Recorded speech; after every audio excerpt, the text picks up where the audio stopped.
শ্রাবণের চরিত্র নিয়ে কথা বলতে ঋষিকার কুকীর্তির সামনে আসলো। সম্পূর্ণ জানতে ভিডিওটিতে একটি লাইক করে প্রথম থেকেই দেখতে থাকো। গল্পের শুরুতেই দেখা যায় অনুভব বাড়িতে চলে এসেছে।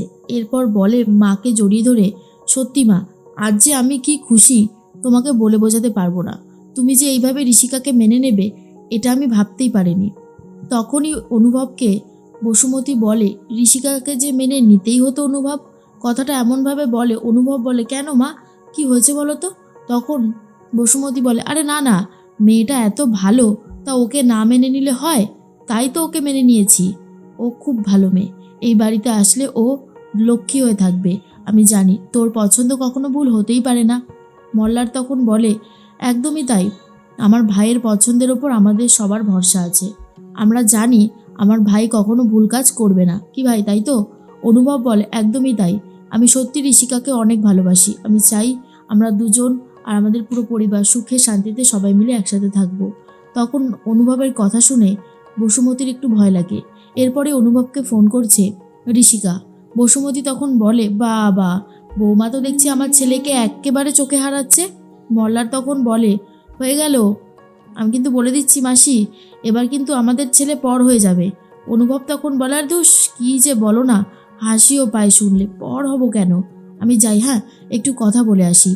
এরপরেই মল্লার তখন বলে, মাসি, কি ভাবতে বসলে আবার? মাসি তখন বলে, মল্লার, অনুভব যেভাবে ঋষিকার ওপর ডিপেন্ডেন্ট হয়ে উঠেছে, ওকে ভালোবাসছে, চোখে হারাচ্ছে, আমরা আমাদের কার্যসিদ্ধি করতে পারবো তো? এতগুলো বছর যার জন্য অপেক্ষা করেছিলাম, সেই দিনটাই তো আসতে চলেছে। তাহলে আমার মনের মধ্যে এমন লাগছে কেন? মল্লার তখন বলে, আরে তুমি এত চিন্তা করো না। কেন বলো তো এত চিন্তা করছো? আর কিসের জন্যই বা চিন্তা করছো? শোনো, চিন্তা করো না। যেই প্রতিশোধের আগুন আমাদের বুকে জ্বলছে সেটা কেউ নেভাতে পারবে না।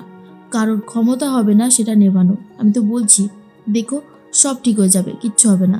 কথাটা শোনার পরেই খুব খুশি হয়ে যায়। আর অন্যদিকে দেখা যায় কাকাই কথা বলতে থাকে ওমের সাথে। ওম তখন বলে, কিরে ওম, তুই এটা কেন করলি বলতো? তুই শুধু শুধু মেয়েটাকে অপমান করছিস। ওম তখন বলে, কেন, আমি কি করেছি? যা করেছি তা তো ঠিকই করেছি। এরপর কাকাই বলে, দেখ, শ্রাবণ আমাদের অনুরোধে আসলেও এখন ওকে এইভাবে অপমান করা হবে জানলে আমি সত্যি ওকে কখনোই এখানে নিয়ে আসতাম না। ওম তখন বলে, মানে তোমরা ওকে অনুরোধ করেছো?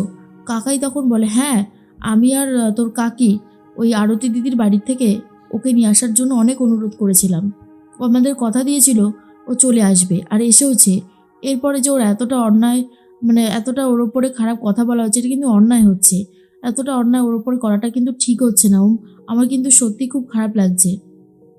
ওম আর কাকাইয়ের সাথে কোনো কথা না বলে এরপর শ্রাবণের ঘরের দিকে এগিয়ে যায়। আর ঠিক তখনই দেখা যায় যে শ্রাবণ বসে বসে কান্নাকাটি করতে থাকে। এর মধ্যেই ওম তখন বলে, বাহ, আর কত, আর কত নাটক করবে তুমি বলো তো? তোমার নাটক দেখে তো আমি আর সত্যি পাচ্ছি না শ্রাবণ। কাকা আর কাকি তোমাকে অনুরোধ করতে গিয়েছিল, তাই না? তাহলে তুমি আমাকে একটা কথা বলো তো, হ্যাঁ, আমি যেই তোমাকে অ্যাকাউন্টে টাকাটা পাঠালাম তখন তো তুমি আসলে, তাই না? কাকা কাকিকে বলেছো সে কথা? ও শ্রাবণ তো বুঝতে পারছে না কোন টাকার কথা ওম বলছে, কারণ কোনো টাকাই তো শ্রাবণের অ্যাকাউন্টে ঢোকেও নি, আর শ্রাবণ ক্যাশ নেয়ও নি। তাই শ্রাবণ বুঝতে পারছে না, আর এটাই একটা স্বাভাবিক ব্যাপার। এর মধ্যে ওম বলে, আপনি এত ভালো মানুষই দেখান সব জায়গায়, সেই ভালো মানুষইটা আর থাকবে না শ্রাবণ ম্যাডাম। কথাটা শোনার পরই শ্রাবণের বেশি কষ্ট, শ্রাবণ বাইরে বেরিয়ে যায়। এরপর বাগানে বসে থাকে শ্রাবণ, আর ওম তখন ভাবে কেন শ্রাবণ এই বাড়িতে এসে তার জীবনটা নষ্ট করে দিচ্ছে। হঠাৎ করেই দেখা যায় যে শ্রাবণ কাউকে একটা দেখতে পেয়ে চিৎকার করে ওঠে, ঘরের মধ্যে চলে এসে ওমকে জড়িয়ে ধরে। ওম তখন বলে, কি হলো শ্রাবণ, তুমি কি ভয় পেয়েছো কিছুতে? কি হলো, কথা বলছো না কেন? এরপর এই শ্রাবণ তখন বলে, হ্যাঁ, আমি বাইরে কিছু একটা দেখলাম মনে হলো। আর অন্যদিকে মৃত্তিকা, দাদু, তারপরে সবাই উঠে চলে এসেছে। আর এই অবস্থায় দেখে জড়িয়ে ধরে রয়েছে ওম শ্রাবণকে। মৃত্তিকা তখন বলে, ওম বেটা, এসব কি হচ্ছে? ওম তখন বলে, তোমরা সবাই উঠে গেছো? দাদু বলে, এই রকম যদি চেঁচামেচি বাড়িতে হতে থাকে তাহলে আমি বা কি করে ঘুমাবো, আর বাকিরাই বা কি করে ঘুমাবে, তাই নয় কি? সেজন্যই বলছিলাম। কথাটা শোনার পরে তখনই শ্রাবণ বলে, আসলে আমি দাদু বলছি সবটা, বাইরে ছিলাম, হট করে একজনকে দেখতে পারি যে কিনা আমার উপর অ্যাটাক করতে আসছিল। সেটা দেখেই আমি চিৎকার করেছিলাম ভয়ে। তখনই কাকাই বলে, তাই নাকি? তাহলে তো দেখতে হচ্ছে কে এসেছে। ঋতো, চল তো একবার আমার সাথে। তখনই দাদু বলে, দাঁড়াও, কি না কি রাতের বেলা দেখেছে ভুল, আর এখন ওর কথায় সবাই ছুটছে বাগানে। কাউকে কোথাও যেতে হবে না, যাও গিয়ে ঘুমিয়ে পড়ো। সমস্ত ঝামেলা আমার আর ভালো লাগছে না। তখনই মৃত্তিকা বলে, জানো তো শ্রাবণ, তুমি তোমার ঠিক শাশুড়ি মায়ের মতো। তোমার শাশুড়ি মায়ের যেমন শুধুমাত্র বাইরে মন ছিল, তোমারও ঠিক তেমনই বাইরে মন রয়েছে। তিনি বাইজি বাড়িতে গাইতো আর তুমি বারে গাও। দাদু বলে, চুপ করো তোমরা, এই সমস্ত কথা আর এই বাড়িতে বলো না। বারবার এই সমস্ত কথা আমি আর মেনে নিতে পারছি না। এই কুরুচিকর কথাগুলো বলাটার কি খুব দরকার? এই বাড়িতে শ্রাবণের নিজের লাজ লজ্জা শরম না রাখতে পারে, কিন্তু আমার নাতি নাতনিদের সবার আছে।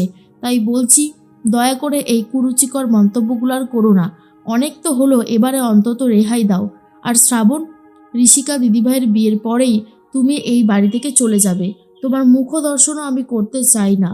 অনেক হয়েছে, তোমার মতন মেয়ে এই বাড়িতে থাকলে এমনি এই বাড়ির লক্ষ্মীশ্রী চলে গেছে, আরোই চলে যাবে।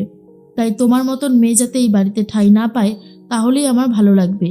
মৃত্তিকা মনে মনে বলে, বাবা এখন কি দিচ্ছে শ্রাবণকে? বেশ হয়েছে, খুব বাড়াবাড়ি করেছিল কতগুলো দিন, আর এখন বুঝতে পারছে কত ধানে কত চাল।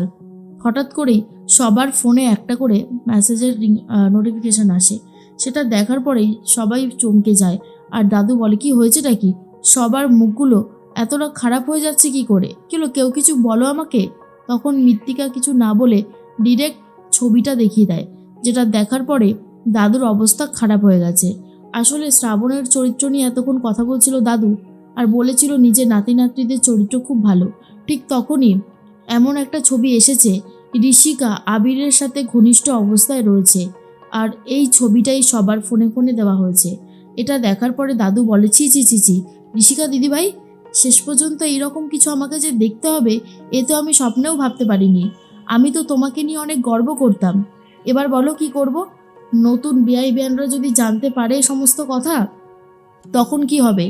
এরপর ঋষিকা খুবই কান্নাকাটি শুরু করে, আর তখন শ্রাবণকে জড়িয়ে ধরে বলে, বিশ্বাস করো বৌদিভাই, আমার ওর সাথে কোনো তেমন সম্পর্কও ছিল না। এসব এসব মিথ্যে। ও ইচ্ছে করে আমার বিয়েটায় বাধা দিতে চাইছে।